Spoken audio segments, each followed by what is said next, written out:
Jeremiah chapter 46. This is the word of the Lord that came to Jeremiah the prophet concerning the nations, concerning Egypt.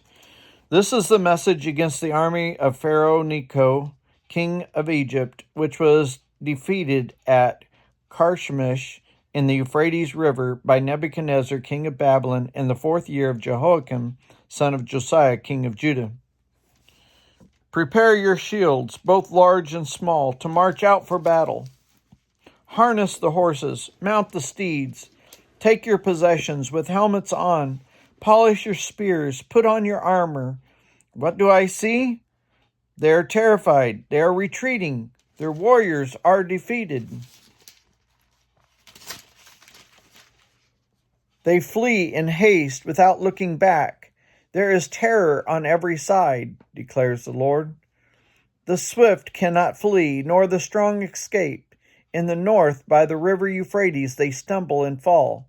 Who is this that rises like the Nile, like rivers of surging waters? Egypt rises like the Nile, like rivers of surging waters. She says, I will rise and cover the earth. I will destroy cities and their people. Charge, you horses. Drive furiously, you charioteers. March on, you warriors, men of Cush and Put, who carry shields, men of Lydia who draw the bow. But that day belongs to the Lord Almighty, a day of vengeance, for vengeance on his foes. The sword will devour till it is satisfied, till it has quenched its thirst with blood. For the Lord Almighty, will offer sacrifice in the land of the north by the river Euphrates. Go up to Gilead and get balm, virgin daughter of Egypt. But you try many medicines in vain. There is no healing for you. The nations will hear of your shame. Your cries will fill the earth. One warrior will stumble over another. Both will fall down together. This is the message the Lord spoke to Jeremiah, the prophet, about the coming of Nebuchadnezzar, king of Babylon, to attack Egypt. Announce this in Egypt and proclaim it in Migdol. Proclaim it also in Memphis and Talphanes. Take your positions and get ready, for the sword devours those around you. Why will your warriors be laid low? They cannot stand, for the Lord will push them down. They will stumble repeatedly. They will fall over each other. They will say, Get up, let us go back to our own people and our own native lands, away from the sword of the oppressor. There they will exclaim, Pharaoh, king of Egypt, is only a loud noise. He has missed his opportunity. As surely as I live, declares the King, whose name is the Lord Almighty, one will come who is like Tabor among the mountains, like Carmel by the sea. Pack your belongings for exile, you who live in Egypt, for Memphis will be laid waste and lie in ruins without inhabitant. Egypt is a beautiful heifer, but a gadfly is coming against her from the north. The mercenaries in her ranks are like fatted calves. They too will turn and flee together.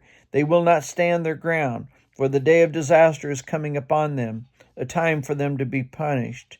Egypt will hiss like a fleeing serpent as the enemy advances in force. They will come against her with axes like men who cut down trees. They will chop down her forest, declares the Lord. Dense though it be, they are more numerous than the locusts. They cannot be counted. Daughter Egypt will be put to shame, given into the hands of the peoples of the north. The Lord God Almighty, the God of Israel, says, I am about to bring punishment on Ammon, the god of Thebes, and on Pharaoh, the god, on Egypt and her gods and her kings, and on those who rely on Pharaoh. I will give them into the hands of those who want to kill them, Nebuchadnezzar, king of Babylon, and his officers. Later, however, Egypt will be inhabited as in times past, declares the Lord. Do not be afraid, Jacob, my servant. Do not be dismayed, Israel. I will surely save you out of a distant place, your descendants from the land of their exile. Jacob will again have peace and security, and no one will make him afraid. Do not be afraid, Jacob, my servant, for I am with you, declares the Lord. Though I completely destroy all the nations from which I scatter you, I will not completely destroy you. I will discipline you, but only in due measure. I will not let you go entirely unpunished.